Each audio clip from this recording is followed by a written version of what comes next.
Joy 99.7 FM.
Joy 99.7 FM.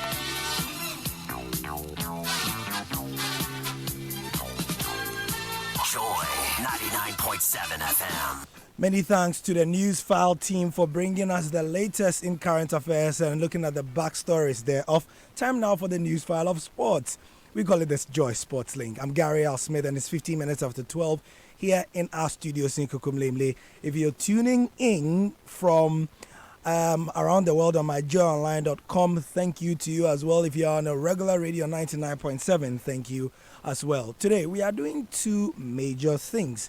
We will talk about the worrying issue of the Normalization Committee special competition and the alleged bribery that has rocked it. Bribery in football is something that we don't want to hear in these parts for obvious reasons. The announced documentary aired on the 6th of June last year, meaning that we are just about a year away from this first anniversary. And we were thinking that for maybe the next 50 years, we're not going to have such incidents. But if you've not heard, well, somebody came out to say that he was induced to offer some services, to put it that way, and it didn't happen, and he wanted a refund of his money, 8,000 Ghana cedis. To that end, the Normalization Committee has moved swiftly to temporarily ban a couple of people, and the two clubs involved were Asante Kotoko and Ash Gold. We will look at that, but a bit later. Right now, though, there's another issue brewing on the African continent, and it is something that's been a canker, in these parts for a very long time, and that's HT cheating. At the recent Under-17 African Cup of Nations that was held in Tanzania, I must say that, it didn't have headlines here because Ghana was not there, but yeah, there was an AFCON for Under-17. It was good. We had our four finalists, a couple of finalists for the World Cup. Guinea was one of those. They went to the final, but they didn't win. But even before they got there, people who were watching on TV suspected that there was something not very Under-17 about those boys who were playing. And to that end, a couple of people had some investigation. In fact, there was a previous tournament that was held in Japan where some of the players who were in the Under-17 tournament were seen to have had different ages at the time. So that led to an inquiry, and it was reported to the relevant authorities. Bottom line, long story short, is that they were found guilty. Guinea has been kicked out of the next two African Cup of Nations tournaments for Under-17, and they are going to appeal their decision. But what we are going to look at is simple. Why did this happen? 10 years after Africa started the MRI regime with Ghana and especially Nigeria. So that's our main topic today. Hopefully you enjoyed with our rich panel. But as we do every Saturday, we do a link with the BBC, our partners, the BBC News Two-Way. This week, George Addo Jr. is in Manchester, and he will be doing the Two-Way from there. Let's get the latest trending news, and then we come and do the Joy Sports Link.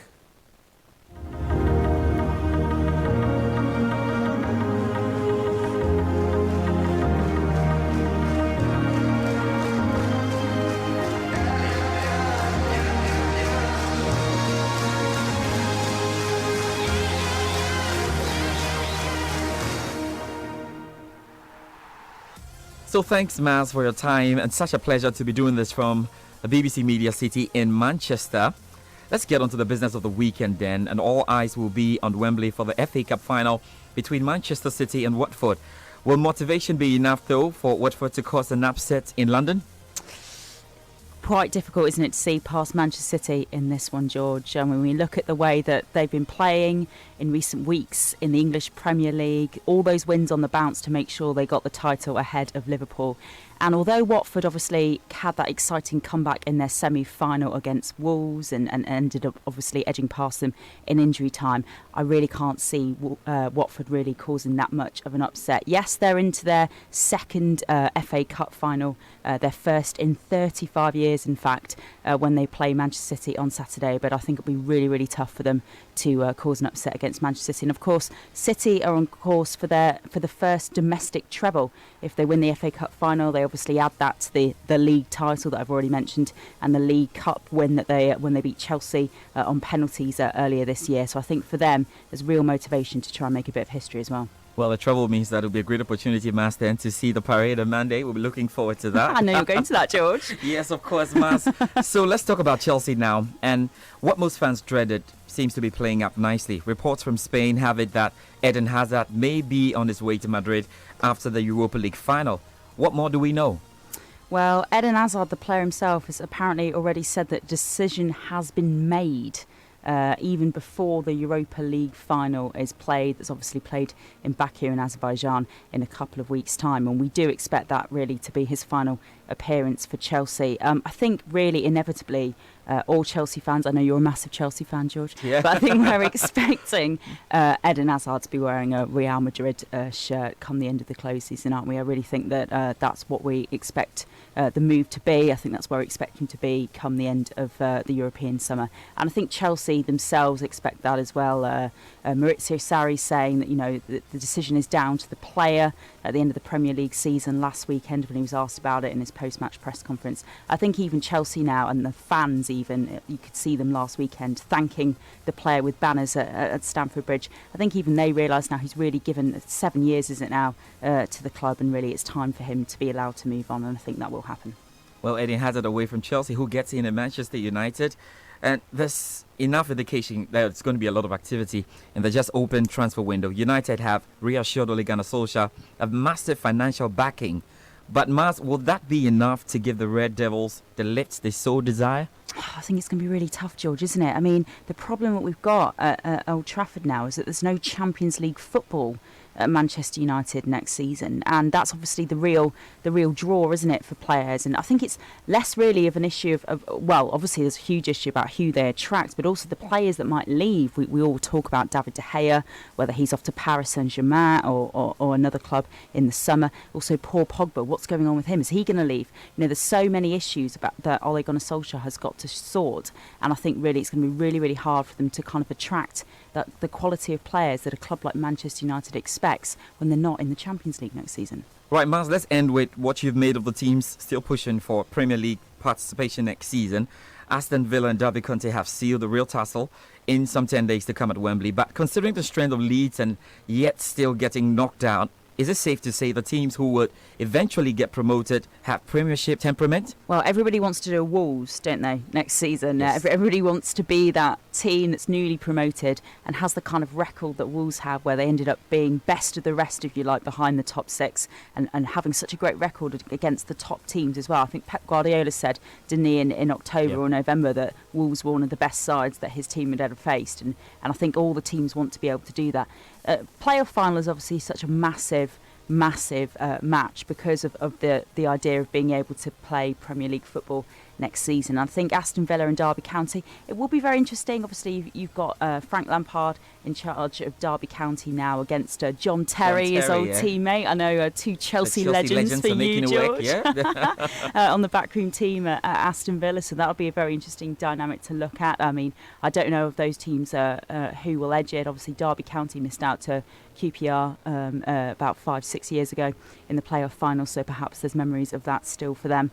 But I think both of those sides, whoever gets through that, could really add some quality to the Premier League. They're both really kind of big clubs, if you like, aren't they, in England? But also as well, we've got Norwich, obviously, who are getting promoted, who have done really well. But it's always really hard to be able to judge how these teams will perform in the Premier League. You just don't have that much time that you have in the second tier in the Championship to play as you do in the Premier League. You have less time in the Premier League, so I think it'll be really, really difficult to know kind of how it'll play out. But normally, what do we think? One side of the three stay up? Which one do you reckon, George, will stay up? Well, I think I want to see Derby County. Yeah? Do you think Derby are going to get through against Villa? I think Derby are going to get through there. I think they're going to get through. I think Villa are going to get through. Yeah. That's just because you love Frank Lampard. Yeah, I love Frank Lampard. It's a difficult one. But I think any of the two will be fine, I think so. Well, yeah, I mean, Norwich obviously haven't had a great time in recent years up there. It's just really, really hard to predict.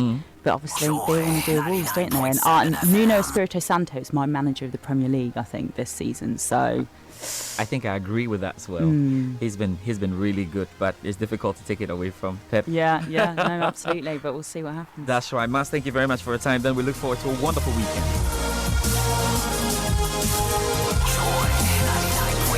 George Ado Jr. bringing us the BBC News 2-way on this edition of the Joy Sports Link.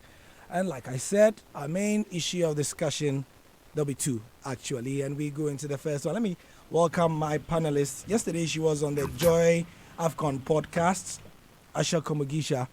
Thank you very much for joining us again. Thank you very much for having me, guys. Yes, she's been in Ghana this week for the African Women's Sports Summit, and we're stealing her before she goes, making use of her talent before she goes. But she's East African. She's from Uganda, actually. And so she's in a good place to give us an idea of what the issues are. Also joining us is Seidu Adamu, who follows statutes and stuff quite religiously, I must say. And he understands these issues as well. Seidu, thank you very much for your time. Yeah, so today is the MRI stuff. Asha, the Under-17 African Cup of Nations. Ghana was not there, so most of my listeners, they didn't follow it. Give us an idea of what it was like in Uganda, in Tanzania, where it was held. Well, it was, it's an AFCON, Yeah, and it's sure. an under-17 AFCON. It's the first time Tanzania were hosting the tournament, so there was excitement about who was going to actually go on and win it. There were two East African teams, Tanzania the hosts, and then Uganda. So everyone was thinking, okay, maybe this could be the opportunity. But of course, Nigeria also came into the tournament as favorites. Not that there's experience of the players at under-17 level, because it's always different players, Sure. but the technical bench. Manu Gaba, he was assistant to Emmanuel Amneke when they won the World Cup in 2013 with, Iheanacho, Yeah. Success, and all those guys in Dubai. So from that perspective, yes, very interesting. But when the game started, There was a small matter. Uganda were led by, who was the Ugandan coach? Yes. a Ghanaian. Yes, so, Fabian Parkwesi. yeah. Yes. Pakwesi Fabian. Yes. I noticed in the Ugandan media, they call him Samuel, how did they call him in the Ugandan media? Yes. I don't know. It's something they got off the internet. The I think. internet, yeah. I So don't we know call why. him Pakwesi Pakwesi. Fabian Yeah. here. They call him Samuel Pakwesi or something Yes, in something Uganda. like So that, I'm yeah. looking at the website. I'm like, yo, is this our When I go countryman? back, I will correct that. Please tell them. His name is Pakwesi Fabian. Yes. Yes, you were saying. But yes, definitely. He was in charge of the He Ugandan was in team. charge of the Ugandan team. There were so many expectations, of course, because he comes with a lot of experience, helped Ghana to qualify for the World Cup 2 years ago. But there's a small matter of, like I said, Nigeria, same group. Uganda did very well, fantastic, but the opening game against Angola lost 1-0, small mistake, and then they're out of the tournament. Yeah, but the other group is where the interesting stuff was happening. First game in there, very exciting, and perhaps the best game of the tournament was Morocco-Senegal. It ended as a draw, but it was the best football that we watched. Yeah. And really, these two sides were so A exciting. pulsating 0-0. I'm telling you. So, now, when the other teams were playing, you have your Cameroon and Guinea. Yeah. Everyone started to question, I'm not sure these guys are under 17. On both sides or just the Guinean players? No, on both sides. Wow. Seriously, Cameroon and Guinea never looked like they were under 17. And I Yeah. know everyone will say, oh, the West Africans, and Yeah, maybe yeah. perhaps Cameroon because they're Central Africa, they have a different morphology than the rest of the continent. But I don't think so, because you look at Nigeria, for sure this time Nigeria had under 17 players, or babies, you could, you could see their faces. Yeah. Yeah, so, but as the tournament progressed, there were so many concerns. Morocco, the president, Fawzi Lekja, who is also the third vice president at Of CAF, CAF.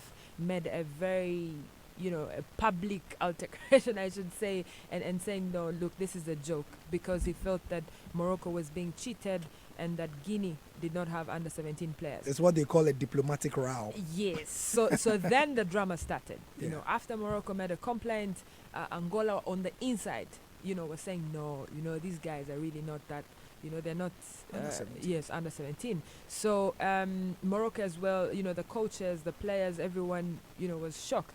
But CAF didn't do anything because there was no official complaint. Yes. Yeah. Then Senegal, came into the mix. As you said, there's an under-16 Dream Cup international tournament played in Japan every year. Yeah. And it's fully recognized by FIFA, so they follow everything there. Now, Including the stats and everything. everything, Yeah. yes. So Senegal had played at that tournament the year after Guinea had played there, Mhm. and so they knew that there was documentation about everything. And I think, so here's the thing. There's some of the Guinean players who actually play in the league in Senegal. Yeah. So these guys know these kids are not under 17. They know that these are like my league mates. Yes, and these are old yes, guys. and these are old guys. Now, they had been playing there for a schools tournament for perhaps 5 years. Okay. So, but they didn't have evidence. That was not enough. That, Yes. they play in our league. No. So then they got information that they could get the stats from the tournament the year before when In they Japan. played in Japan. Ah. So they wrote to Japan. Japan, because of diplomatic issues, they didn't want to get into this whole row. They decided to step back. But then they were threatened, because now CAF came in and said, if you have the evidence, Bring it. bring it. So then they sent the evidence. But you see, we were going into the semi-finals of the tournament, and Senegal had left.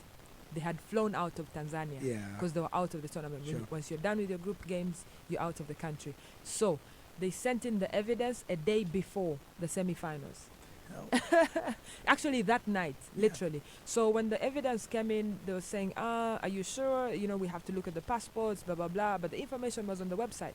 It was printed out and it's out there for everyone to see. So when that information came in, CAF looked at it and threw it out. They dismissed the claim. What? Yes. CAF dismissed the claim because we were in Tanzania looking, for someone to make an official comment about this, and no one was able to say anything officially. Yeah. And look, MRI tests cannot be based on 100%. They're Sure. not. They're not accurate, Yeah. you should say. Yeah, because the morphology, of a West African player is different from an East African player, whatever, So We will have a sports doctor mhm. on the line right after you speak to explain to us. So, Yes, go ahead. yes.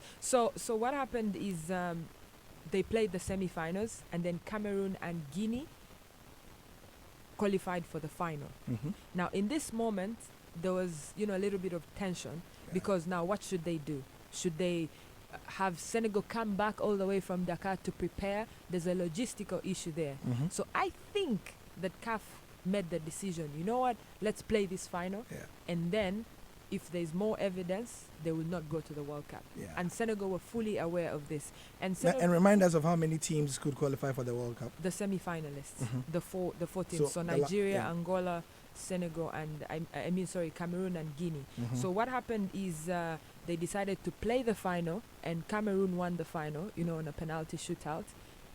But Senegal were not giving up. Their team manager and a team of about 5 people stayed behind in Dar es Salaam to monitor the situation. Chukes. Yes, and and the team manager, Samsidian Diatta, told me that they will go to the Court of Arbitration for Sports. No, this was personal. Yes, if CAF does not do anything about it. So remember, CAF, why are they trying to protect Guinea? Yeah. If actually the players have 2 passports? Because in the tournament in Japan, they were born in 2001, and at this tournament, they were born in 2002. Already, how can you even contest that? So CAF had to do something. So the CAF disciplinary committee has advised CAF that, look, Guinea should be banned for the next 2 editions. But I know Guinea is going to contest the decision. They're going to appeal it. Okay, so fantastic summary, Asha. Now, are Guinea going to the World Cup? No. Senegal will go to the World Cup. this is official. CAF is yet to make an official pronouncement, but But as you know, they'll take their time, maybe release a statement on Tuesday or Wednesday. But that's what the CAF disciplinary committee has advised them to do. Because, I mean, and the thing is, if they get to the World Cup, I mean, at FIFA level, people are not going to be happy if Africa, produces a rep that has so much baggage with it. I mean, it will just be a hornet's nest that's open, isn't it? Yeah, and for what? And for what? Why should CAF, sort of encourage Guinea to go and represent the African continent it's really sad because Guinea have been doing so well. Their qualification campaign was 100%, qualifying to go for Egypt. Horoya has been doing well in the CAF Champions League. The Guinean club Horoya. Yes. So for this to happen, it's a very sad. And we were told that even though it was under 17, when Guinea went back home, tell us what happened. They were given a hero's welcome. Like, red carpet treatment like tonight's VGMA, the whole 9 yards, isn't it? Yes, the whole 9 years, because now, like I said, there's a feel in Guinea that, we're coming back to continental football. As you know, they usually call themselves the Brazilians. So, this was a good feel. Like, there's progress across the way. And even for Horoya, they have a good academy. They're building this big center out of Conakry. So it was a good feel, for the parents, the mothers. The kids are going to the World Cup. Like I said, it's always Nigeria, Ghana, Cameroon, Senegal, So for Guinea to come into the picture, good story. They felt like it was a big deal. Mm-hmm. Now let's go and get some medical education and break it down for all of us to understand. Because as my listeners in Ghana will know, age cheating is something that we don't want to happen. But even with our current Black Stars, people look at some of the players. When we say on the various programs, Asamajan is 33, people are like, When we mention Kwejo Asamoah, they're like, So we've had MRI for at least 10 years. So technically, these things should not be happening, which is where we are glad to have Dr. Prince Pambo on the line to give us some education. Doctor, thank you very much for your time. Thank you very much for having me on your program. Yes.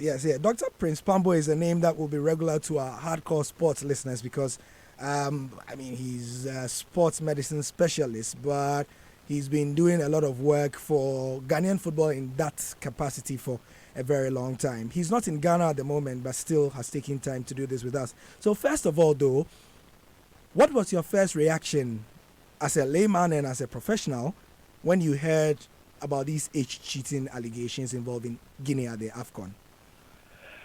Thank you very much, Gary, and a good welcome to good afternoon to your listeners. I wasn't very surprised when I heard about the issue of age cheating. I was rather worried, considering the fact that Guinea had made it all that way, and some of these issues decided to just pop up and then almost or literally robbing them of what they gained. Because I believe and I know Guinea could have and would have still been there or gone that far with or without the various things being questioned now. So yes, it wasn't the best of news anybody associated with football would want to hear, whether you coming from Guinea or not, whether it's going to benefit you or not. It wasn't the best of news, and I was really worried rather than being surprised. Okay. Now, as I've established, we've had MRI for about 10 years. Please explain to us, in layman's terms, how MRI works and why at the time it was brought, everybody felt that this was going to be the end of age cheating in Africa. Oh, thank you very much. Yes, so MRI has been around for quite some time now, like you mentioned, about 10 years. I have actively been involved in MRI work, both locally and continentally, also for the past 7 years. So yes, it was supposed and it is supposed to bring some level of relief. And I think, and I can say on authority also, based on some works I have done with other colleagues, that we have been able to reduce age fraud by over 98% through this MRI intervention. I can say that for sure. 98%? Now, yes, Gary, wow. You want to challenge that? No, that's pretty good. actually. It is, and we are happy about it. I mean, we have been confident enough. I mean, we had to send Benin home during Wafu B U17 qualification in Niger. I was the one very much in charge. Previous years, you were not that bold enough to take that decision, but because we have resolved to clean the system or to sanitize it, we've been able to take such decisions. So we are getting there. Now, the concept or the protocol for MRI is we do screen the left wrist of the players or prospective players, and then when we do, we give an interpretation to what we see.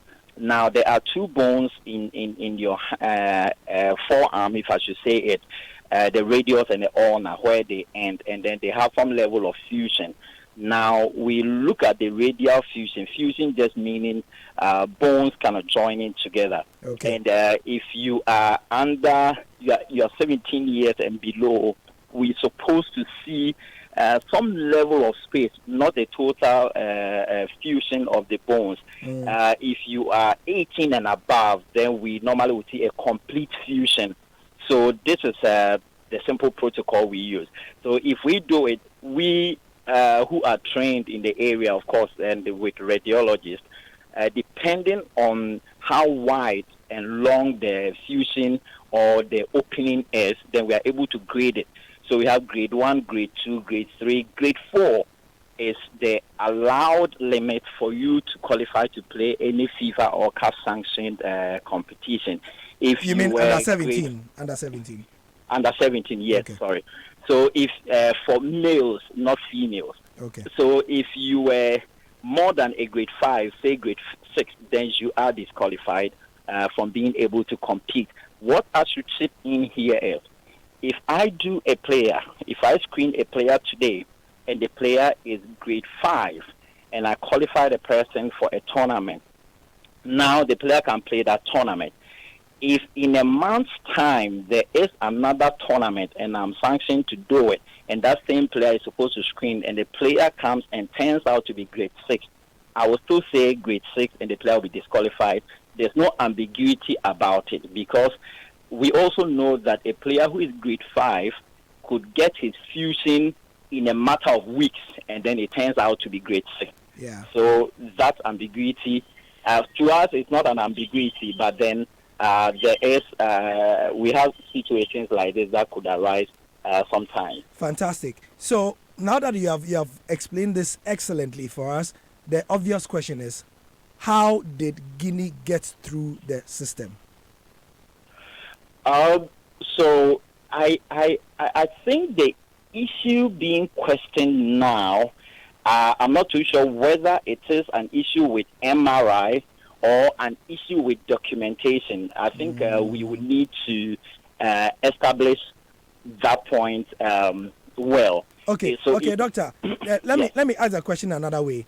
Is it possible that at the start of the tournament or during the period when the Guinean players were supposed to have gone through this evaluation, this MRI evaluation, there was a mistake made, which did not catch that they were under 17 or they were not under 17? Okay, so the question you're asking is that could it happen that these players were truly over 17 years, and then the MRI could not tell us that they were under 17 and allow them to play? Yes, please. Is that a question? Yes, please. Yes, I have always said that there is a percentage error hovering around 1% of MRIs. So if I go to do MRIs for a country and I have to speak about MRI issues anywhere, I'll always say that it is not conclusive, but as at the moment, it is what we have and it is our gold standard, and it has helped us, into the range of about a 98%. So yes, there are possibilities that somebody could be genuinely more than 17 years, probably not 22 years, and somebody is hovering around 19.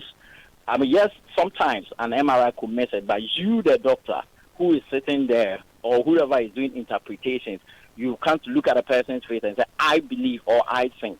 you are more than this. So what the MRI tells you is what you take.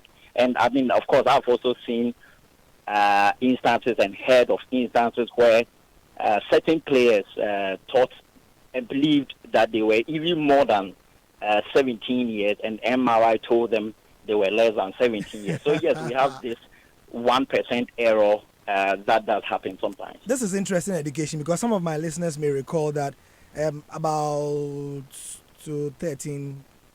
about 4 years ago, when Ghana was going for one of the under-17 tournaments, we there was an issue that necessitated that almost half or more than half of the team had to be let go because the MRI said that they were over 17 years. Remember that case? I remember that case. In fact, in 2012 also, when we did this MRI, I got involved the first time for Ghana. Ghana, we had to screen 98 young chaps in Ghana before we could raise a 30-man squad for the coach to choose his players from. Wow, people came 98 players. Yes, 98 players. Ghana FA spent close to $30,000 to do MRI. One MRI, if you know the cost of one MRI, a little over $250. Okay, and we did this for 98 players. I have a research paper on this. 98 players before we could rate. They came with passports with approved and in quotes proper dates. They came with certificates, and that's why I would insist that when the issue of age fraud comes in, we should look at it from the wider perspective because it goes a bit much more beyond and I think that if the system would simply be honest, the system would simply be truthful, we wouldn't need to invest so much money why would you want to investigate somebody's age, for God's sake? Yeah. In the West, they don't spend that much money doing MRI. In fact, FIFA brought in MRI simply for Africans to use it, to be honest with you, because they didn't have too many people from the West wanting to abuse the system.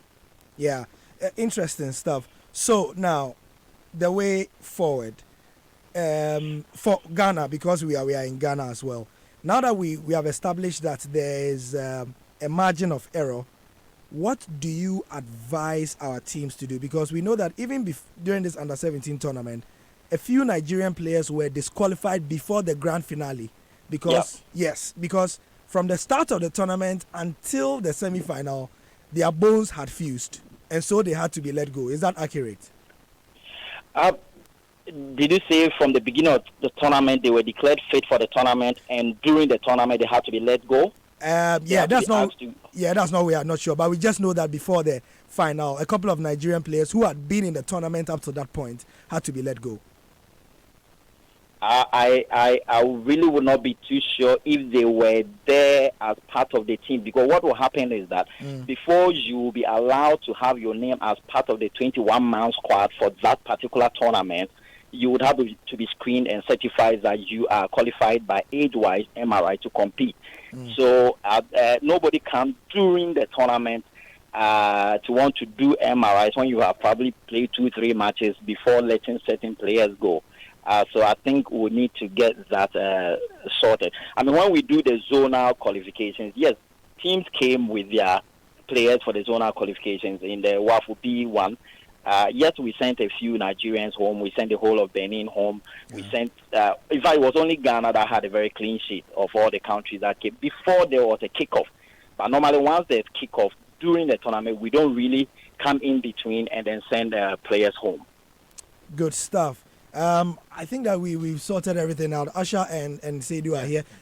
Do you have any outstanding questions for Doctor? I think medically we are sorted on the way MRI. But any final comments from you about what we should do? Because you said 98%, but you have also said that if we can be just truthful to ourselves, bring out players who are truly under 17 and all that, we will avoid all these embarrassments as a continent, right? Yes, and Gary, like you said, my final words were just to appeal with administrators of football, managers of players, and those who consider the business aspect of the game, that look, we have under 20. So if you have a player that good and you know genuinely the player is more than 17, please begin to psych the player up to go and play under 20. I mean, that's where the person belongs, and allow the U17s to play among themselves. If the player is 21 years and is that good, we have under 23.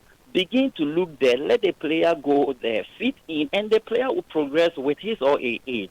I mean, because going forward, they get to a time when these players literally want to get their real ages, and it becomes a problem. So I think the medically, I think we are doing what we can do. The gold standard we have in MRI now, we are using it within the 98-99% accuracy it is giving us. And we believe we've been able to sanitize the system to an extent. If only we'll get this cooperation coming from the other side, being the administrators and the business ones, we should be good to go. Okay, we've got a comment on our WhatsApp line. Doctor, I'll address it to you. Meanwhile, the WhatsApp line is 0244340437. Let's know what you think. This one is from CBO in Maryland in the USA. He says, Gary, you and I know this MRI thing does not work. Our players in Ghana and the rest of Africa use at the junior levels are all at least 5 years above the required age. Why can't we give the real youth a chance? So, Doctor, you know, there is a deep distrust of the system such that people feel that even with MRI, the system can be corrupted. I would beg to differ with this comment. I've mentioned on some platform this morning that unfortunately science and medicine is bad from doing PR. We would have done a lot of PR for people to know that pre-2009 days when we didn't have an MRI intervention and post-2009 days. And I'm sure most of the listeners now who are sending comments are worried with the days when Ghana and Nigeria were just taking under 17 tournaments world and locally just anyhow, and comparing it to now that we are presenting right and truthful ages. The system post-2009 and pre-2009, the difference is almost like black and white, and we need to appreciate that. Okay. Asha is in the studio. Asha from FAA, our WhatsApp group, of course. She's in the studio here as well in Ghana. Is she Ghanaian now? Well, so let me tell you what. I went to pick Asha up before coming into the studio. Doctor, can you guess where I picked her up from? No. A popular joint in Accra, in Laboni. Guess. Hey, Muniwache. Auntie Muniwache. That's where I went to pick her up from. So Juliet Bewa and the gang took her to Auntie Muni today. So you can ask her. They've initiated her already. If I were in town, we would have met there because I'm actually. I've met you there before. Every Saturday. I've met you there before. Yeah, because that's the real Ghana. Saturday mornings, right after gym, that's my next stop. Hey, but Doc, if you go and gym and you eat wache like that, is it healthy? Guys, don't talk about health. Don't talk about health to me. Anyway, yes. So Asha wants to say something. Yeah, I just want to say that, just to add on what he said about people being truthful. Yeah. You see, so one of the biggest stakeholder that needs to be, dealt with is the immigration.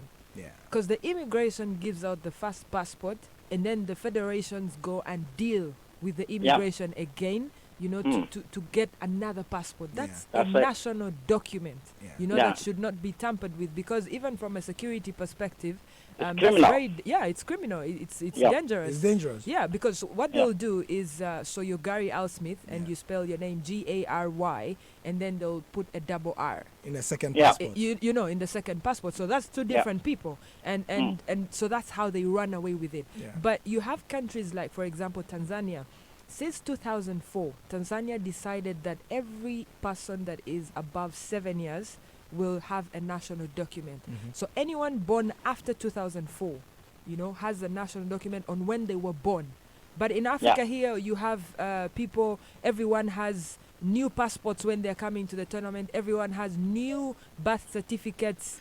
How coincidental is that everyone was born on the 1st of January, everyone was born on the same day, or skip 5 days. It's and what we see with age grade tournaments is that, Doctor, and you've seen this, almost every member of the teams are born like in December, January. In January. Yes. Of course now. Like, you know, so yes. And for me, what to add is that this whole thing has now compelled us, because we have sat and realized that yes, there's a bit of sanity now with under 17. Where there is rot now is under 20, and we are being forced now to develop protocols again, and then spend another money looking at wanting to come and sanitize the U20 tournament as well, because there's beginning to have a lot of rot there now also. Doctor, I think that no amount of money is too much, because we have to.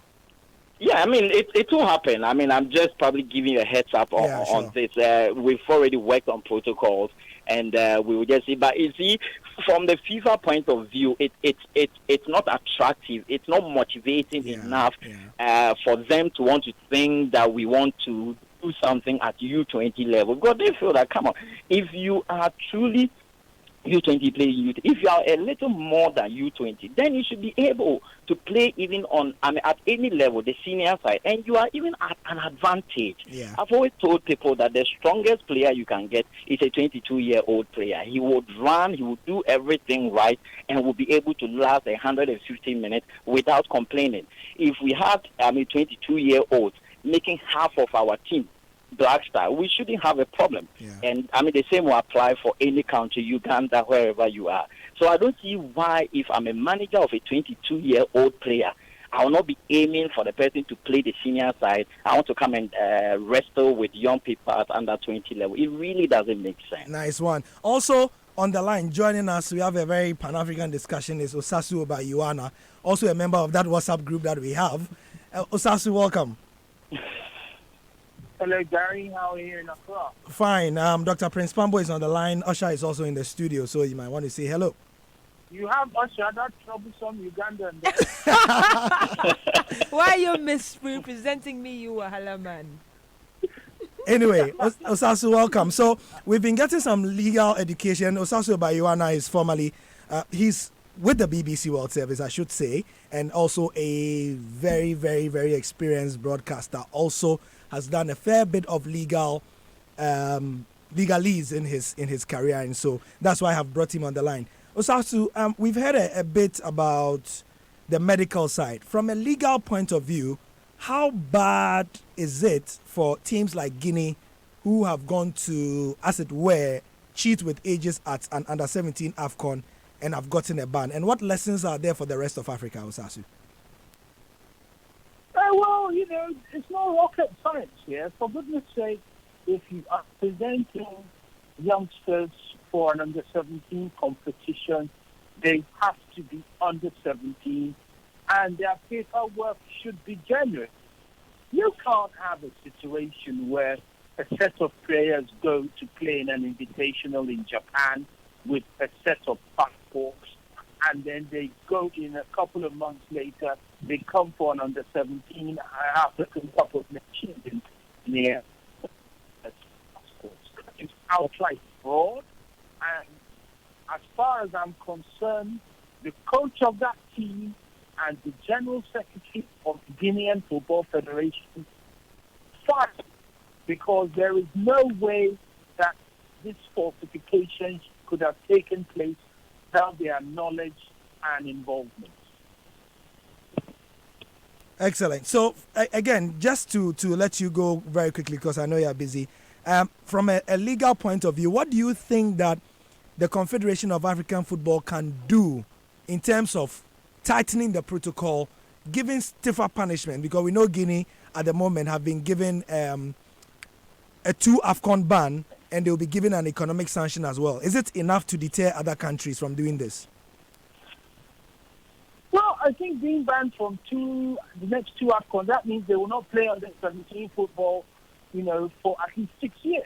I think that's a very severe punishment, because you are denounced and are going to be denied the opportunity to play for their country and have the opportunity to be exposed to big clubs in Europe that may be interested in taking them. So it's a serious punishment. But I think it's not just enough for CAF to punish them, banning them. I think the officials themselves should be sanctioned.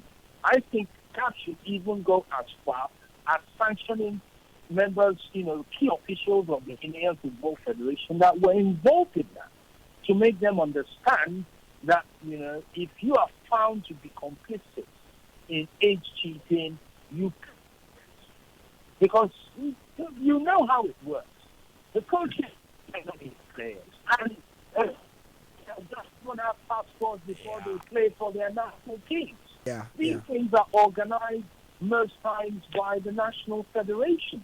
So, and who organizes these things at the national federation with the immigration or passport authorities of the concerned countries?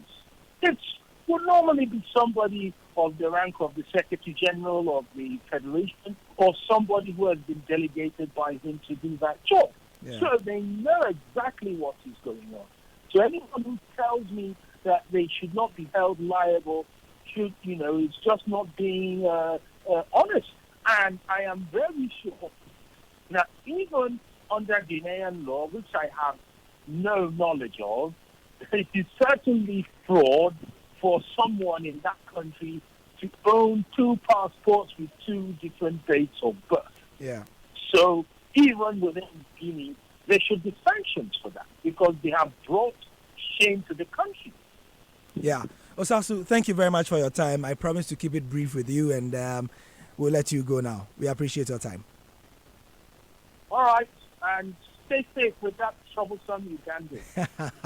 Dr. Prince Pambo, thank you very much as well for joining us and edifying us with your insights in sports medicine. We appreciate your time. Thank you very much, Gary. Right. And enjoy your show. All right. So that's it for the under-17 bits that we've done. I trust we've had a very good show. Seydou Adam, I've not let you talk yes, much. I want to make a bit of a comment on this. You see, go ahead. I feel that the Guinean situation is different because this is our passport. But the issues of MRI should, I think CAF needs to put in place lots of mechanisms, including finances. Because for the 2014 Ghana's experience, the Ghanaian team at the time did 3 MRIs before their last match against Cameroon, where they qualified and was eventually disqualified. It looks like it's a more of technological than deliberate. Because you mean the errors? Yes, the errors. Because that Benin team that were disqualified in last year, I mean, according to the official, they did about 2 MRI tests.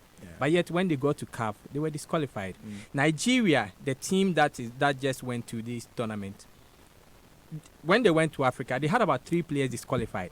Even before they went to the AFCON, they had 6 of the players disqualified once again. It means it's more of technological than deliberate. So I think CAF needs to intensify the mechanism. Something I wanted Dr. Pambo to also to talk about, but it must have slipped, that, because of the morphology, as you say, the MRI scan on a West African can differ by quite a bit from an East African, North African, Central Asian, Eastern, somebody from the Far East, and so on and so forth, because a 17-year-old born on the same day in all these parts of the world, for many different reasons, economic, health, and all those things, are all different people. So it will help if, like you say, a lot more research is done into it as well. Gary, I just want to take you to something that's a little bit different. About 4 years ago, I was part of the team Rwanda Cycling, which is their national team. And their coach, who was American and also the first American to ride in the Tour de France, was doing a research paper with a PhD student from the US. So they were trying to look at the nutrition of a cyclist. And what they brought on board was what the Americans use and what the Europeans use. And it completely did not work with the African cyclists. With the Rwandans. So they decided to customize it, to Rwandan food, but keep it, along those lines. To localize it. Yes, to localize it. And after 3 years, they saw an improvement of 12% in the performance of the Rwandan cyclists.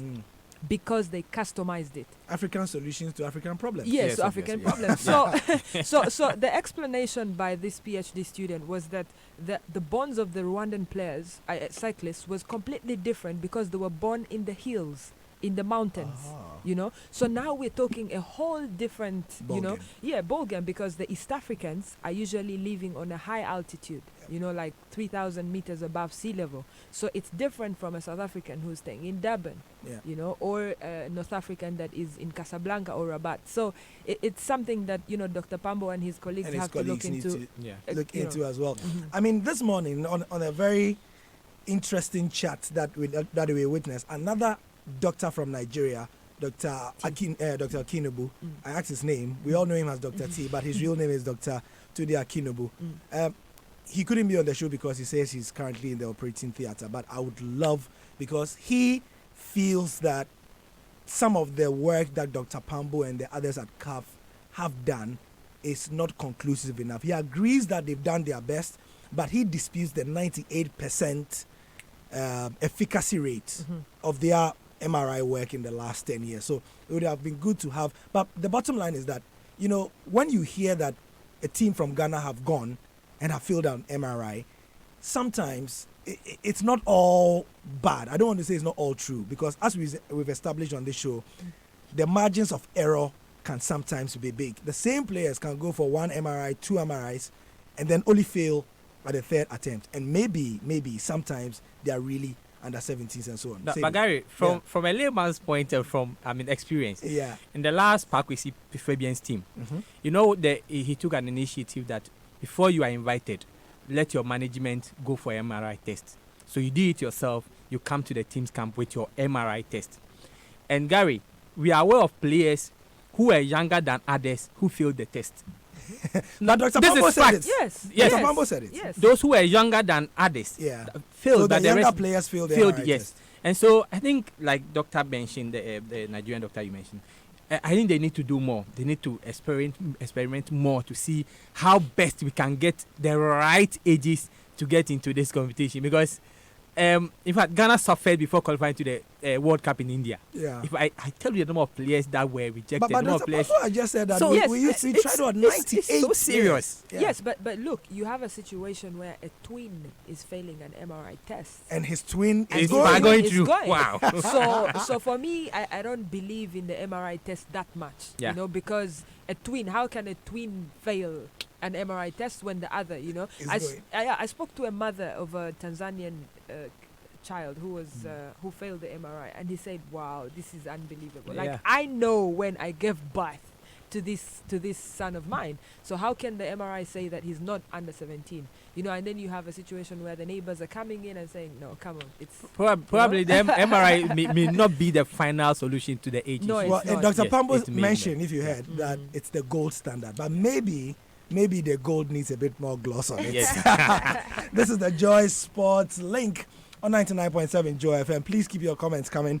It's been an edifying show today. We are not doing a lot of controversy. We're just wanting to educate, because going forward, these are the things that all African federations are looking forward to improve. 0244340437. Now, though, we'll go into some controversy.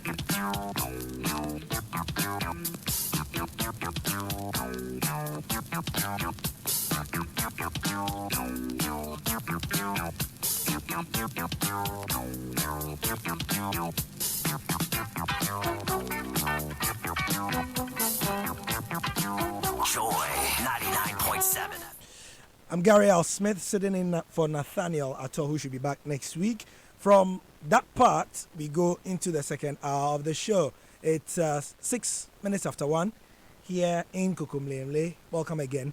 And Seydou Adamu will be joining us and contributing more to this leg of the discussion.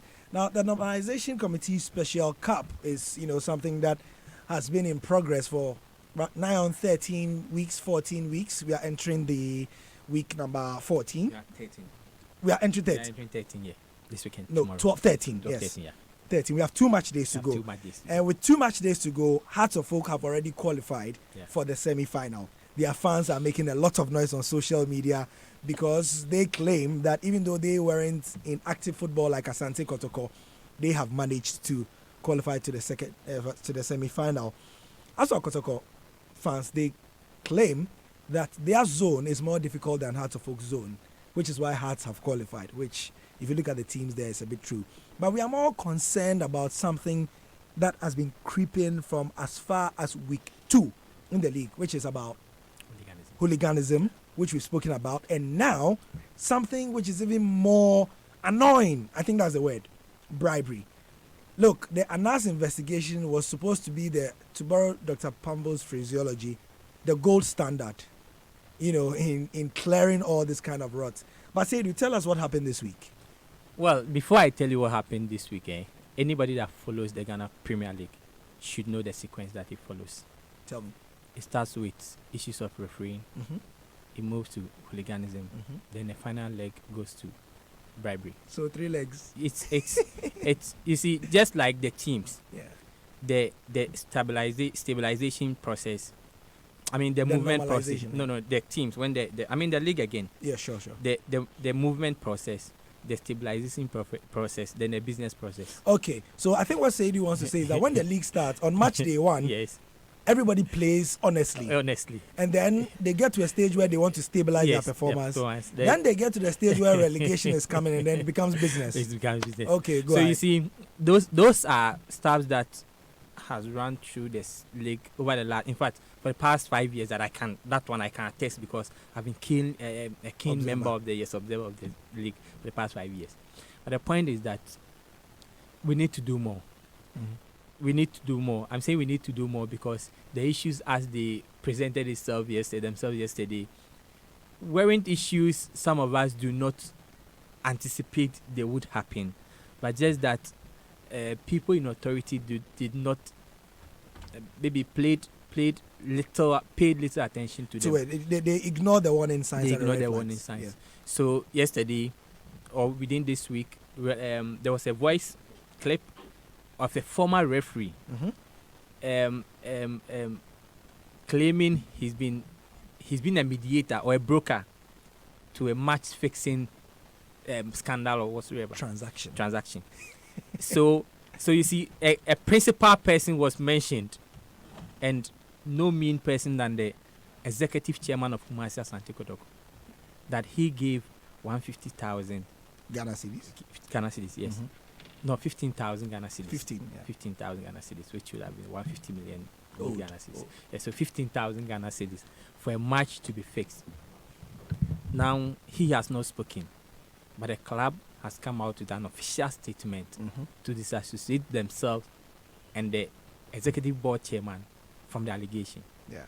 But the worrying aspect is that the club did not go further to mention whether they were going to further investigate or not. Yet key names have been mentioned. Mhm. One very close to the executive chairman of the club, and I doubt how the club would want to disassociate themselves from the whole issue. Yeah. And surprisingly, the referees have been suspended, but there is no further communication as to what's going to happen to the club. Yeah. Because it takes two to tango. In bribery, there's a giver and a receiver. Yep. So we've seen the receivers. We've suspended the receivers. What are we doing to the givers? Anyway, let me read the Kotoko statement, who have since responded with a strongly worded, statement, to put it that way, to deny any wrongdoing. And it reads, the executive chairman and management of Asante Kotoko Sporting Club have received with shock and dismay news circulating in media circles on an alleged bribery scandal involving one Shishila, is that a Shishila, and being linked to the club. The bribery allegation is connected to the match between Kotoko and Ash Gold and is alleged to have transpired between the said Shishila and a ref, and it contained in a leaked audio that has gone viral. The executive chairman and management wish to state unequivocally that neither the executive chairman nor an official of the club have engaged in the said act, and neither has the said Shishila been contacted to engage in the act for and or on behalf of the club. Yes, Gary, I feel the statement should have gone ahead to distinguish the relationship or ascertain the relationship between the said Shishila. You see, many of us are worried with the use of the said. Yeah. Because he cannot be described as the said Shishila. Because he's a close ally of the executive chairman. How close? Like Very, very close. no. So You see, brother, sister. a friend. So at this point, that somebody has been in studio for the last few minutes, but he didn't want to. But the turn of the discussion. So let me introduce our own broadcast legend, Carl Tufor. Welcome to the show, Gary. It's great to know Asha. that there's somebody here Yeah. who likes Wache, particularly located at the antimony level. But all jokes aside, I sit back and listen and monitor. Sure. Where is the evidence? Mm-hmm. I don't like people speculating. Yeah. Because if I get up today Mm-hmm. and I come and say to the whole world, House of Oak gave me 15,000 to contact so and so and so. Yeah. So you take that hook, line, and sinker? Are we going to take it as the truth? We should, as journalists, we should be asking for more, Yeah. much more evidence. So the whole business of Kotoko, one Shushila or whatever it's called, Mm-hmm. I would expect to have more. Yeah. And like you said, or was it you who said, Yeah. the giver and the taker. And the Tika, yeah. But it will be much, much more difficult proving Yeah. unless you are an ass. Yeah. And that's the worry. So if you don't have it, don't bring it out. Yeah. Somebody gets up and says, I was offered 8,000. So yeah, so the part of the story that he mentioned was that the person, the story came out because he wants a refund. Yeah. Say it right? Yes. He wants a refund I want I want a refund. of the money Listen, I gave you. I am down to the penny. Yeah. As I speak with you now, I'm down to the penny. Yeah. I want a refund. I can just get up and go and make and I'm waiting for my refund. Yeah. No, but you see, it's not just about I want a refund. I want a refund, and the receiver, the supposed receiver, claims that the money has been used. You know one thing? Yeah. You send this thing to court. And it will be thrown out.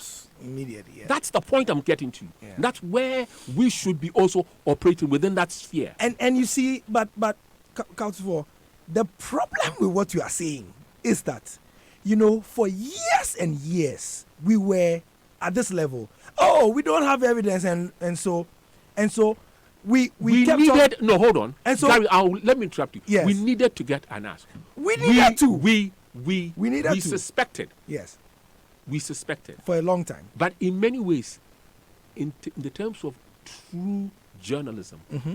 we can really criticize Anas's stuff. Work. You Sure. know very well. Sure. So let's leave that aspect out. Yeah. But I'm saying that we suspected. And what did we do? We couldn't do anything We because we couldn't didn't do have anything. evidence. That's It's the very point. much like what you just finished discussing. Mm-hmm. The age cheating business. Mm-hmm. It doesn't start now. When we won in Ghana, you've forgotten that I was the guy who was being butchered left, right, center? Mhm. Because I said that I found some Some of our players. discrepancies. And if you remember, those who are old enough to remember, when Ghana won the Under-17 in 1991, the graphic newspaper had pen portraits of each player. There was a chap called Kelvin Essien. Many of you won't remember him. Uh-huh. He was then 15 years old. He was what? Hold on. He was 15. At that time, he was under 17 or under Yeah. 16, whatever it was. Under 16 But championship. what transpired after, what they wrote after that, was the clincher. He was a member of the original Black Starless team that was formed in 1985. So by calculations, he was what, 9 or 6 years old? How good? Okay. How good? Was Okay. he? Yeah. Pause. The captain of the winning team was 16, Alex Opoku of BA United. Mm. Alex Opoku was the captain of the Bronga-Hafu region in the National Sports Festival in 1985. Repeat, captain. So what was he? 10 years old as a captain. That's the fact that journalists, that's what we're coming at. We just shouldn't just be taking Yeah. what It's Sushila or given, whatever it's given said. at us. Do exactly what you must do and prove beyond reasonable doubt. And that's the problem. And that's what we're having now. And that's why I get worried when, oh, it didn't work out. This guy came and bribed me. This guy. Give me more than that. Yeah. Give me more than that. And for me, it's a lesson to the GFA. I don't call them NC. Yeah. It's the Yeah. GFA. The GFA. Yeah. They've now seen and now understand what, quotation marks, rubbish goes on within our football. They came The thinking true that, scale very good. of the work. They came in thinking that it was going to be hook, line, and sinker, particularly when And don't envy them for that. So let's not use that as a case. Sure. But they are being paid by FIFA for it because Yeah. they are giving up their services. I agree. Mm. But they've now seen the pitch, The, what it is. the work. The Crazy. work. Yeah. So, But you see, say yes. just like he's mentioned, I think it's investigation starts from somewhere. Yeah. And obviously, some of us have done a bit of it. Mm. We still need the support of the Football Association because they are the regulating body. Yeah. They are the final sayer. Let me use that word. Yeah. And so they need lots of commitment to do these things. So like I mentioned, why ban the referees? Why suspend the referees? And there's no statement on Kumasi Asante Kotoko. Those are issues yeah, that are... that's an issue. The issue Yeah. for me there is that have they put it before the disciplinary committee? Of the FA. Have they? Okay, Or so they've taken- so Hold on, hold on. sorry. Point is, these things falls under ethics. No. So no, the no. FA I am the saying FA one thing. Have you put it before them? Because if you haven't and you ban one and the other, it becomes ridiculous. It becomes And So that's let the us go point. for- So Say that's you the is making. point. That's the point And that that's why I seek to. and that's why if you're serious about football, you would make sure that you suspend this whatever it is, normalization nonsense Yeah. tournament that is supposed Yeah. to be playing. Yeah. You stop it and you get to the bottom of it.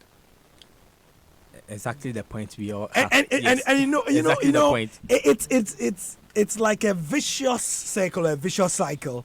Take any of the two, vicious cycle. Because a lot of people had said that this normalization committee special cup, we shouldn't have started. Why?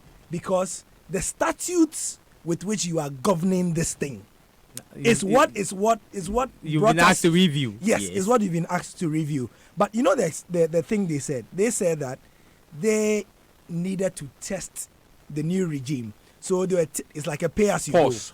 Yeah, It's not good enough. it's not good enough. You are talking about you need to test it. Then why didn't you continue with the contract that you had The with previous MTN's one. FA Cup, Yeah. with the Star Times Premier League? Why didn't you continue where you cut off? Yeah. And then you can use that as a test case. That's where I'm telling you. And that's why when Ekwasma is here, and you guys try to silence him because he's a bit boisterous. Yeah. The truth of the matter is this. You're starting on a wrong premise, and the end thereof Will is be wrong. destruction. Case closed. Yeah. That's the worry. You want to have a tournament. It was one of the reasons why you remember the clubs pulled out. Yeah. Because you're not coming out with information. They say, how much are you paying us?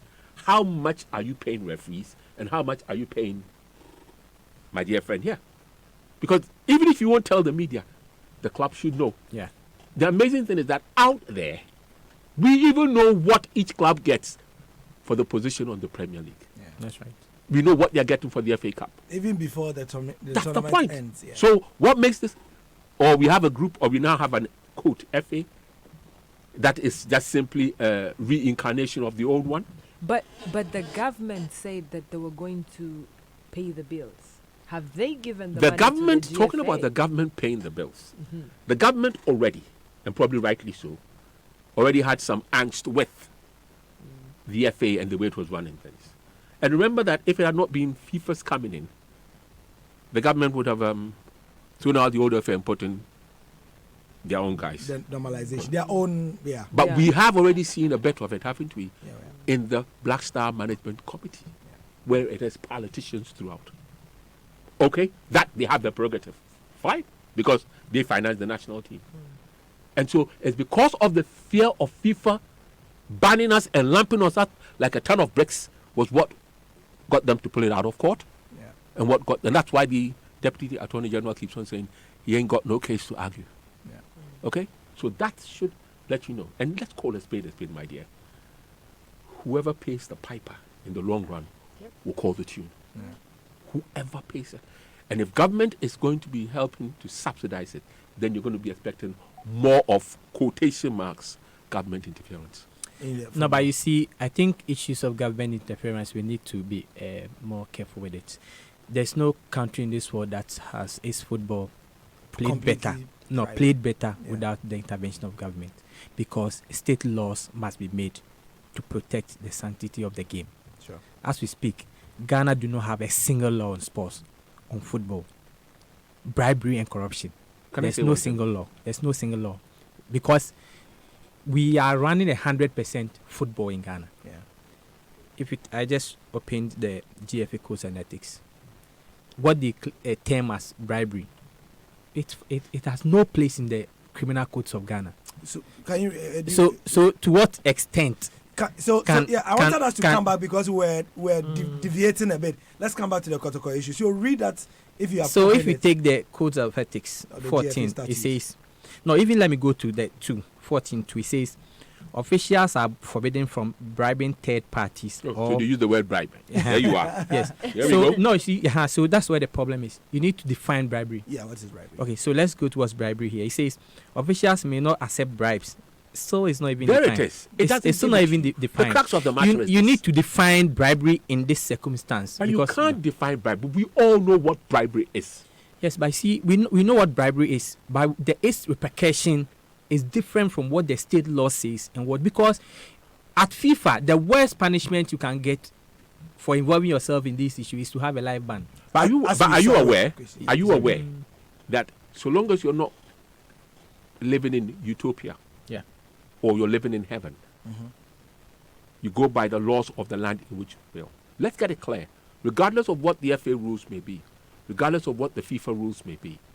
Note, I didn't say, not rules, laws. Yeah, FIFA Sorry. laws. What the FIFA laws and regulations are, and the FA's laws and regulations are. Yeah. It cannot be above the laws of the land in which that association is operating. No, I agree. But the point is that the laws of the land. No, sorry. The laws. Sorry. It's important. I explain. Sorry. That is why Hold on. FIFA. That is why FIFA themselves, because of the corrupt nature of FIFA, moved the headquarters from London to Switzerland. Yeah. Okay.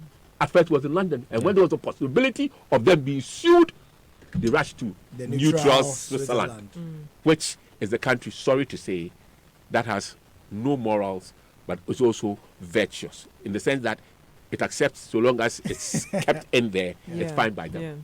That is the problem.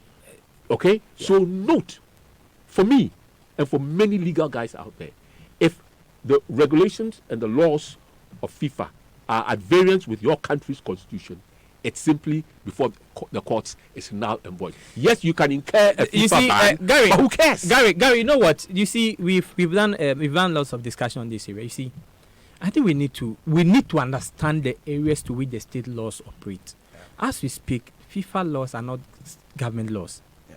Government of Ghana cannot act on the FIFA laws to punish someone, as we've seen, because it is not an accepted document signed by the Parliament of Ghana and assented by the President of Ghana. So this one is inconsequential when it comes to issues of bribery and corruption in Ghana. You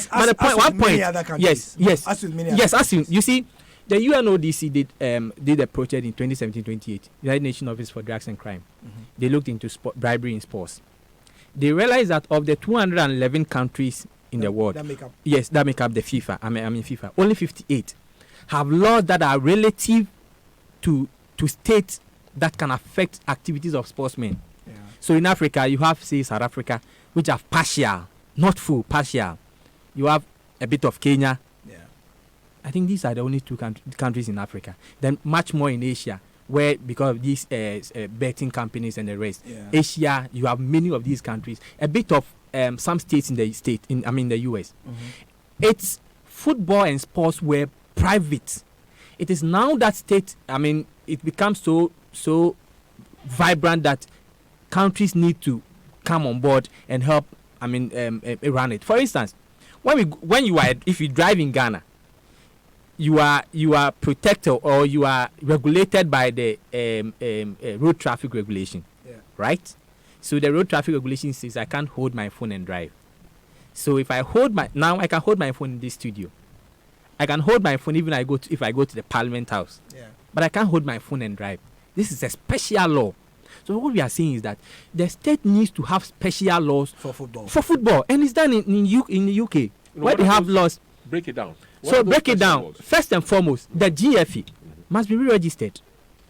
I have mentioned. Okay. I have done it. I have done a document. That direction, yes, right. Yes, the GFA must be re-registered. And many African FAs have to be re-registered. Yes. And rewired to be in tandem with the laws of the land. Correct. That's all I'm driving at. Yes. Actually, it happened in Rwanda. Yeah. They had to register all federations Wow. with the Rwanda Governance Board. I'll tell you one thing. You see, so Yeah. I'll tell you one So, thing. The okay. English, the FA, sorry, The FA. the FA doesn't have any government interference, whether it's conservative or it's Labour, because it's taking years for them to develop to a certain level where they are now, quotation marks, totally independent of government in terms of finance. Yeah.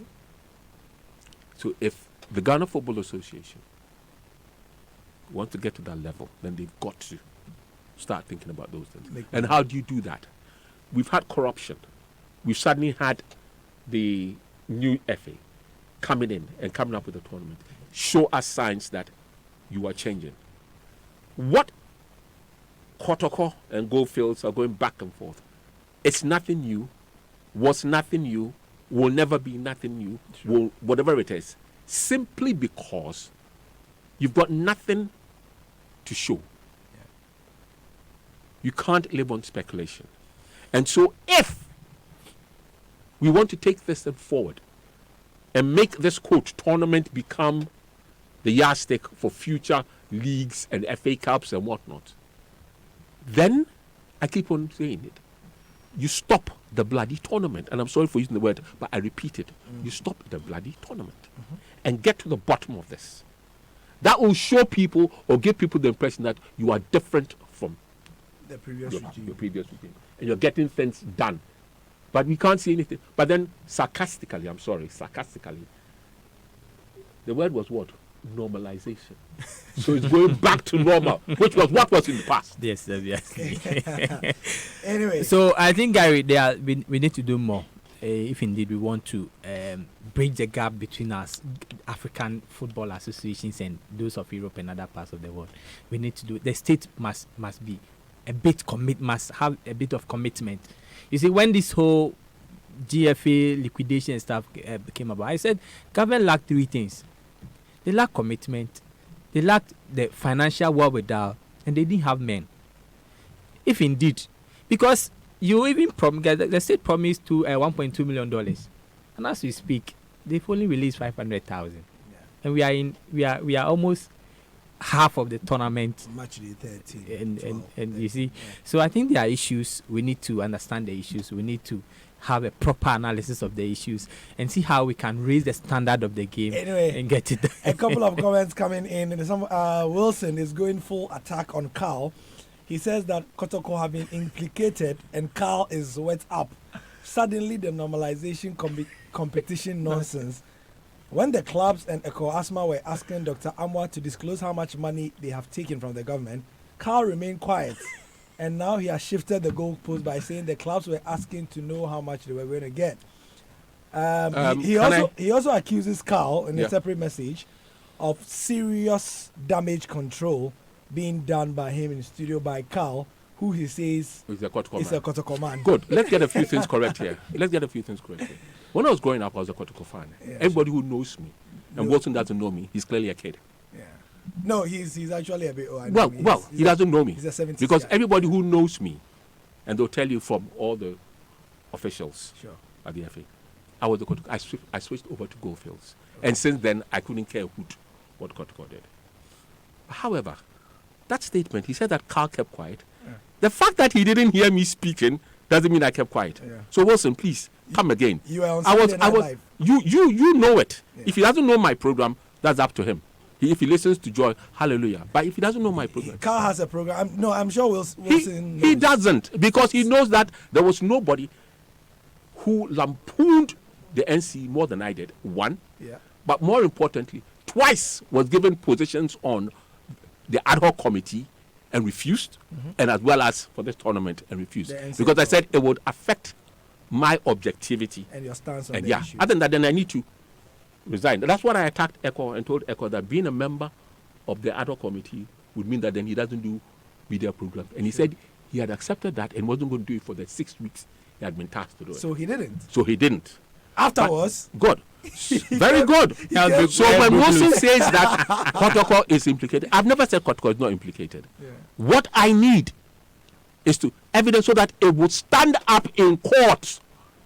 You don't get up and just say this And if Wilson is so sure of himself, he should come, go on air and say this and let the club sue him. And he's the one who will start going to beg for mercy. You don't just use airwaves to, quotation marks here, defame, unless you've got hardcore evidence, Kweku Baku style. Anyway, so this is the Joy Sports link. The second leg of the show, we've been dealing with bribery, allegations of bribery, I should say correctly, involving Ash Gold and Asante Kotoko, and also the executive chairman of Asante Kotoko and matters arising. So we are 27 minutes to the top of the hour here. We will open the phone lines now to, especially the under 17 thing got quite a bit of attention on our WhatsApp lines and consoles. So we'll open the phone lines for that. Do you believe in the MRI system?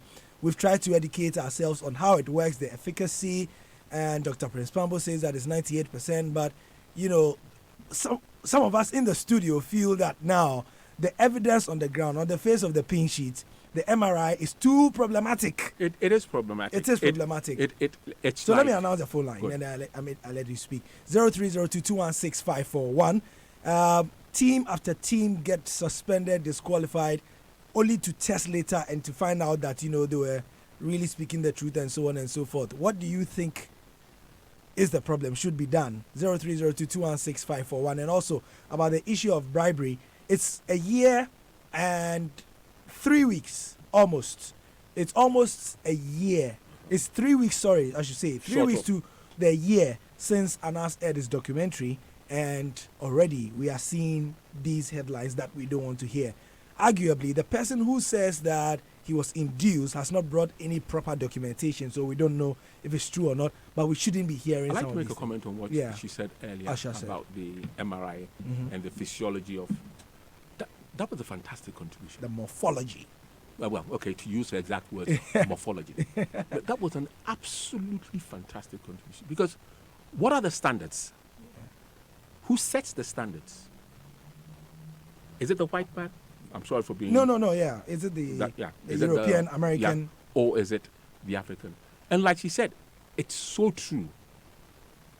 Her whole physiology, because of where she comes from, the East Africans in particular, those three countries, if you add Rwanda and Burundi, Burundi, 5, they are at altitude.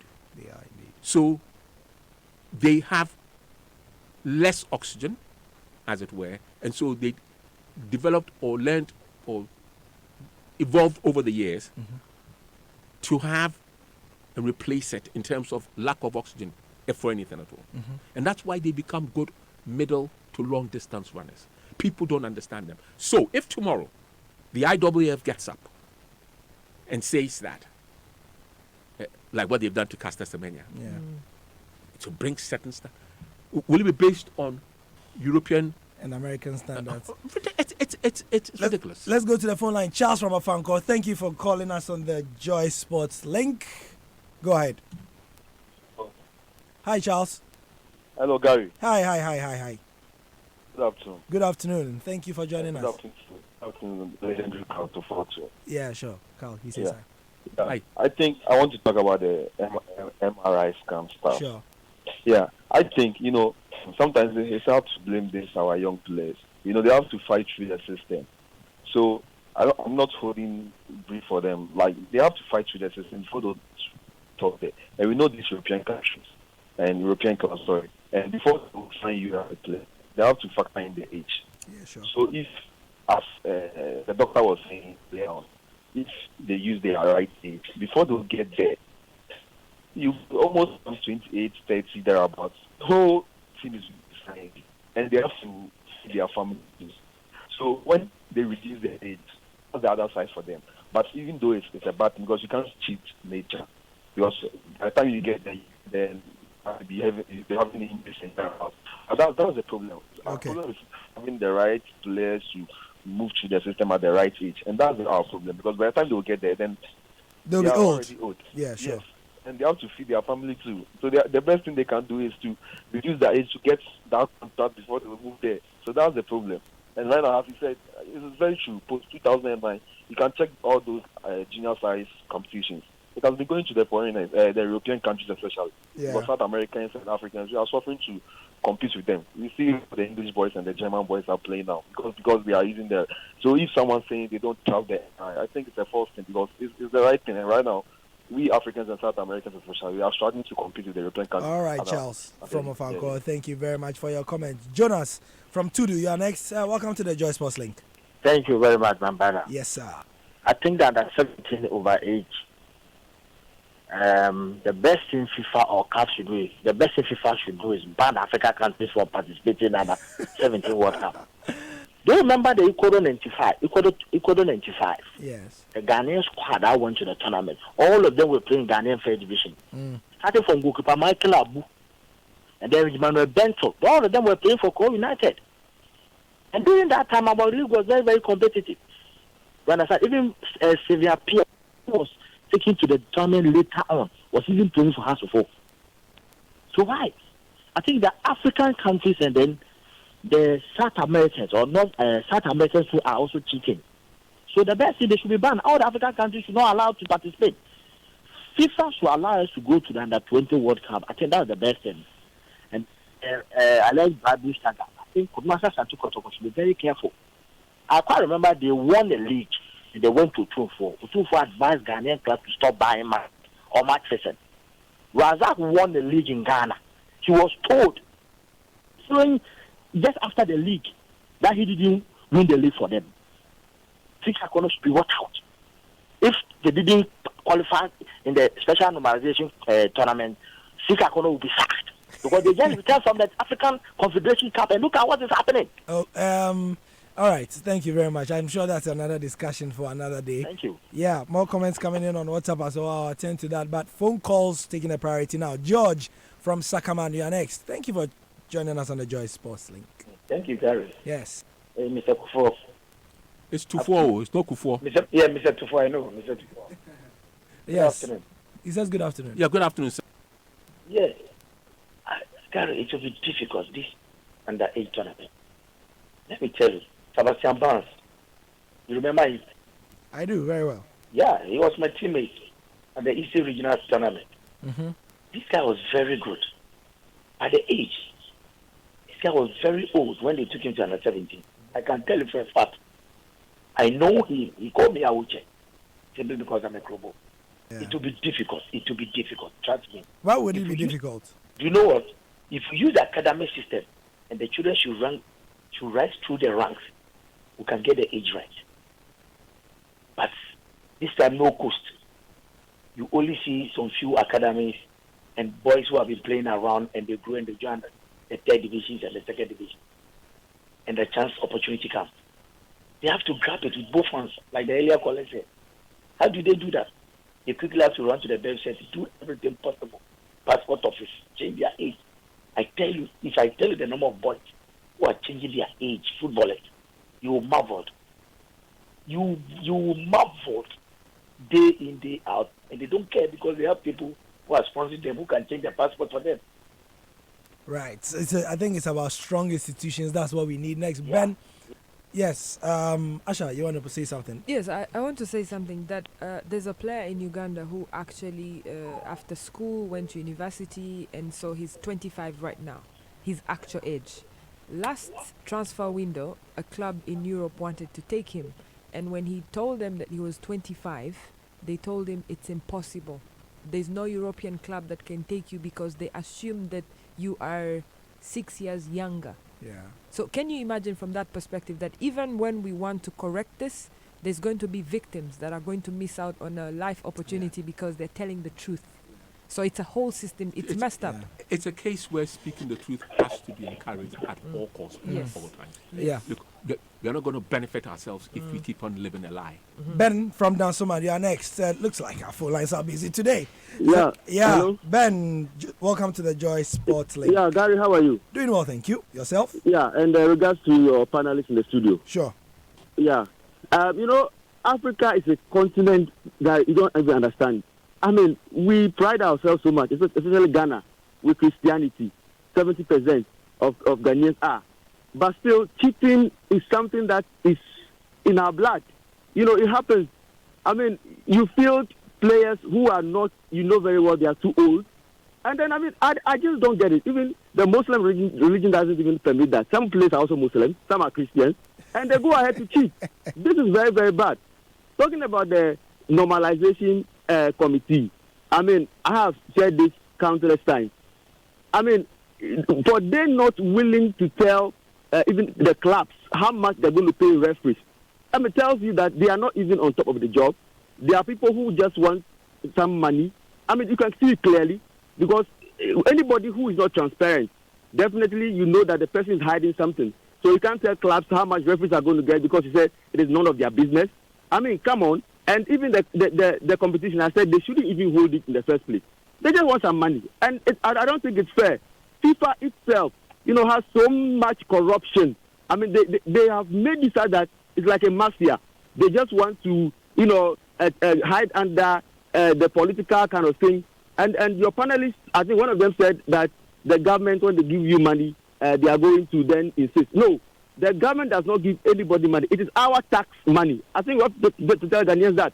Our tax money. And every Ghanaian ought to be a stakeholder. Therefore, we ought to know whatever that our monies are being used for. So we can't be hiding under GFA. So I think that we should go by the Rwandan example where, as one of your panelists said, the GFA should be re-registered because now they are registered as an association, so definitely like an NGO, so they can do certain things, but once the laws are promulgated, because FIFA, without the various countries, can never ever, stand. So if every country will come together, as America is able to bulldoze some countries to fall in line anytime they are sanctioning the country. And the same way, Ghana can also start it. We can also call on other countries so that together the countries will come together and promulgate laws to guard against some of these corrupt acts. Otherwise, when the normalization committee finishes its work, even the normalization committee itself, maps of corruption, how much more, whoever they will hand over. Thank you very much. Let's go to our next call. I think you've made your point. You were speaking for about 2.5 minutes. Kweku Hollison, thank you for staying with us. We appreciate your patience. Yeah, my name is Kweku Hollison, calling from Latabio. Sure. Yeah, you remember these names: Hamza Mohammed, Edu Tutu Skelly. Who can forget?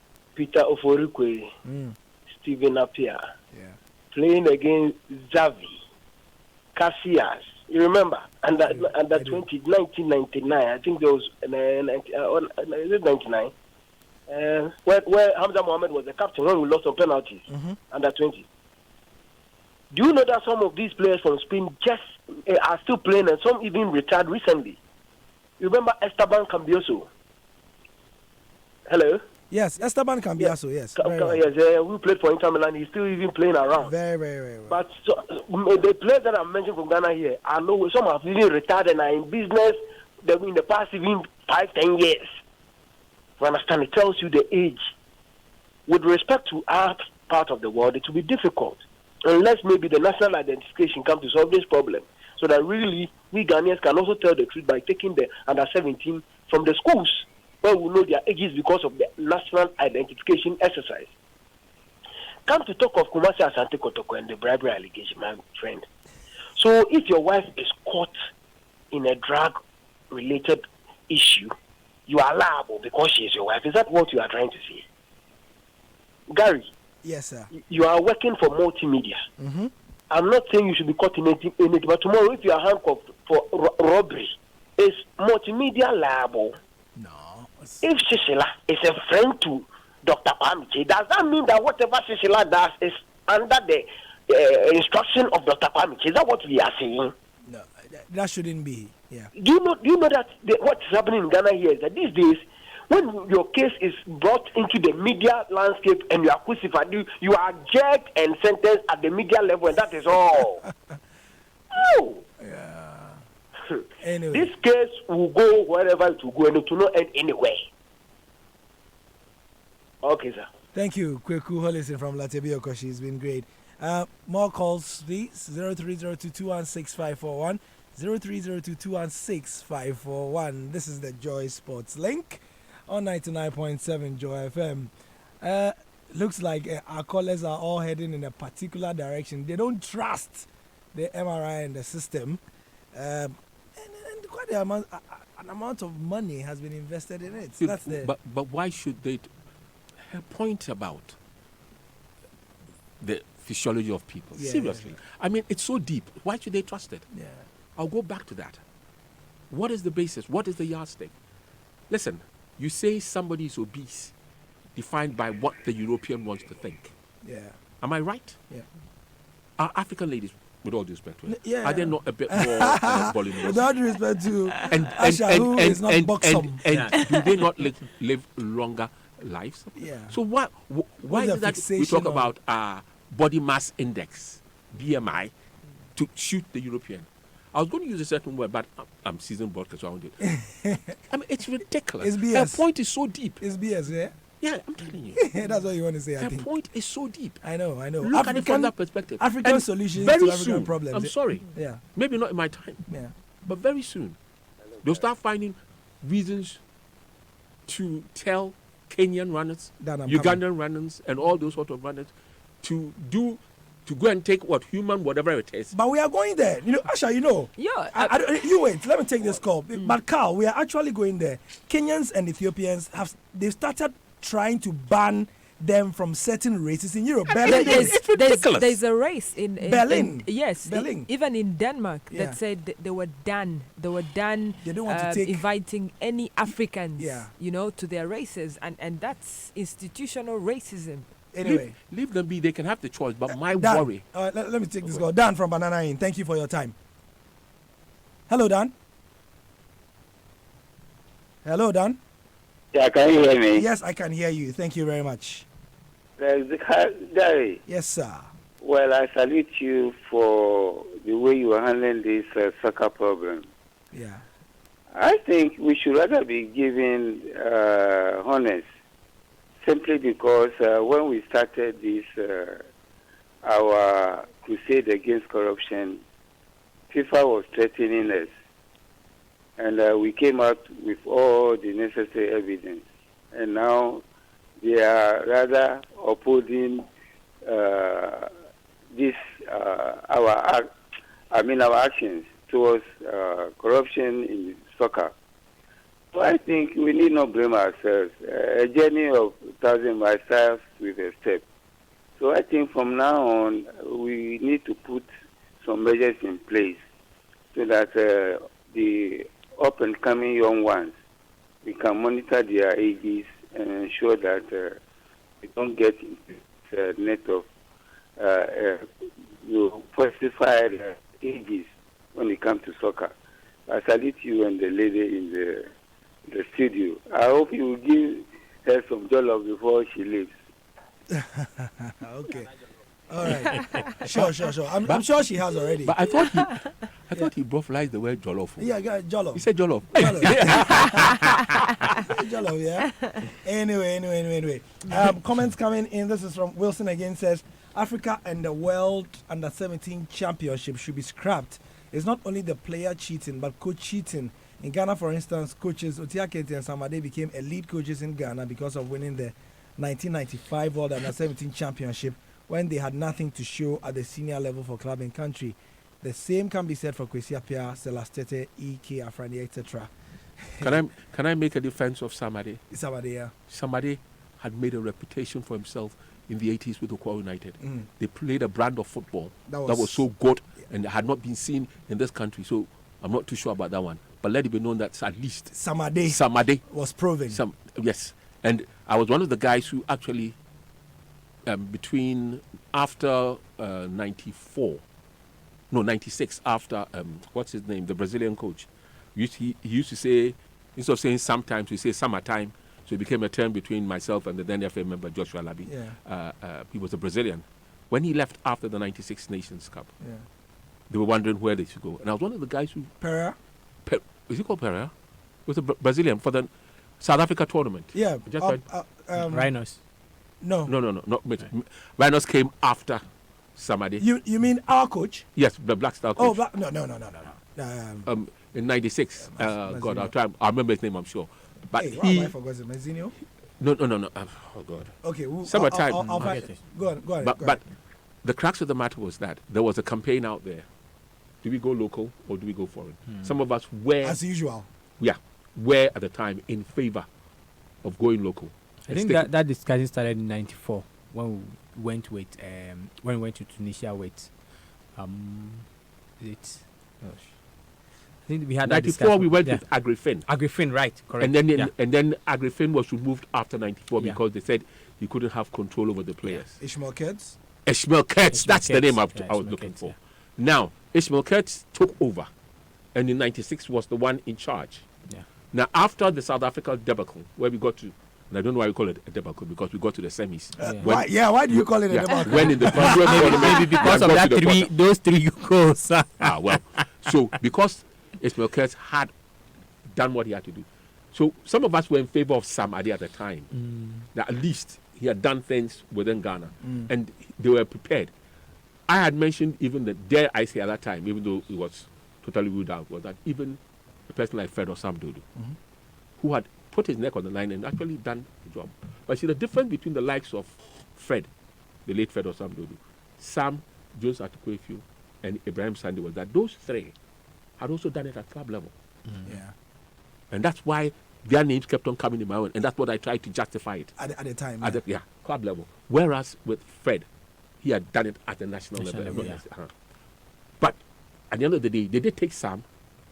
And that was when we began to see what the foreign player power really meant in this country. Yeah.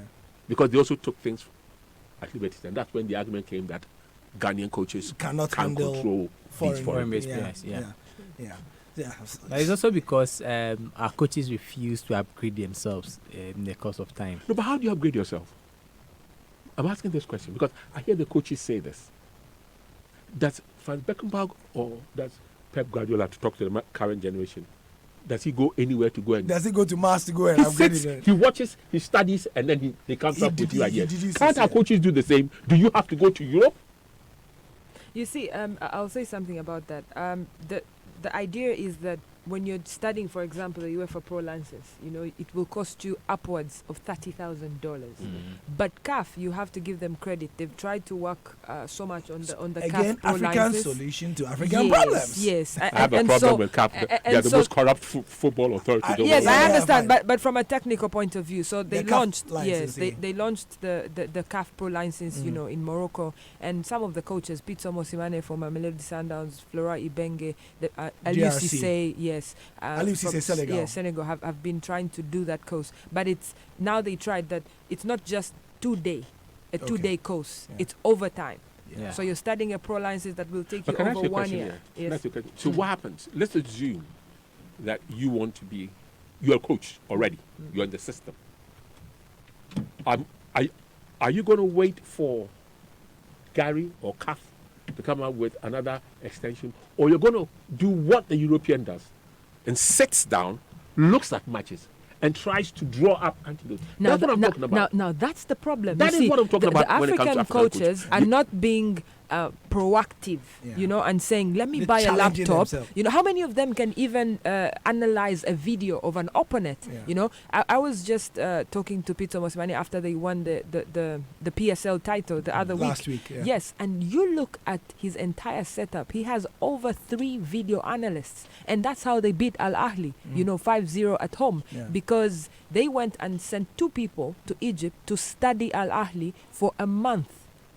So they watched them play against Zamalek, watched them play against Pyramids. So by the time they came, they knew their weaknesses. Which are the 2 biggest teams in Egypt? In right Egypt. So you have to have these guys that are proactive and saying, I'm going to go and study. I'm going to have internet. I'm going to have an iPad. I'm going to have 2 maybe volunteers even as video analysts that I'm going to work with. But it's the attitude. It's true. Carl, it's the attitude that this... They are thinking of just going over to Europe, going on a summer holiday. No, that won't cut it, Anyway. Edifying discussion as always. Many thanks to everybody who is taking part. If you have we have about 4 minutes to kill. 0302216541. 0302216541. I did not want to talk about the hooliganism in the Normalization Committee Special Cup because we've done it about 4 different times on this show, and but for that one, I won't blame the current FA. It's been happening for years. Yes. But so Carl, since you're here, is it that we can't stop it? We can. How? First things first. You get somebody. Yeah. You coach. have the balls and guts to prosecute the person Yeah. and get him in. But you know what happens here? Oh, Unyaba, and for her to understand, oh, that's your brothers or your aunties, Yeah.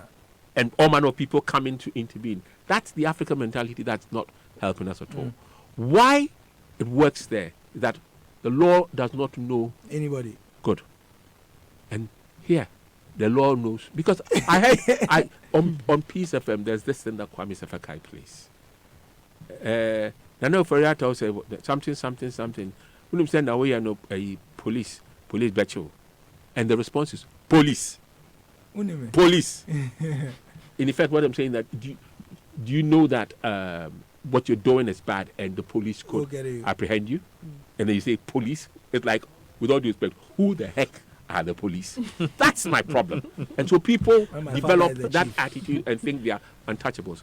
If we start hitting at people, and I mean people, and I mean at the top, the top, if the top can be made to pay for their quotation marks crimes, then people below would also see that they are not immune. Oh, fantastic. Many thanks. Caltufo, it's been great having you. I'm going to ask him what he was doing because he probably came around to do some stuff and he just ran do. Yeah. Magari, I think I will still go back to the state getting involved because one example, the FDA went to Parliament, passed an act. They say no advertisement of alcoholic beverages before 8 p.m. And you know, it's working. And it's working. It's working. There is no way government wouldn't be involved and we would have a clean system. Trust me. Yeah. I mean, football is not clean everywhere, but there has to be some level of involvement. Asha, thank you as well. This will be, I'm sure, your final show in Ghana before you leave. Thank you very much for having me. Started eating maybe she will want to spend about a week more. Anyway, Asha, thank you very much for your time as well. This has been the Joy Sports Link. I'm Gary Osman. Nathaniel Authority returns next week. Bye-bye.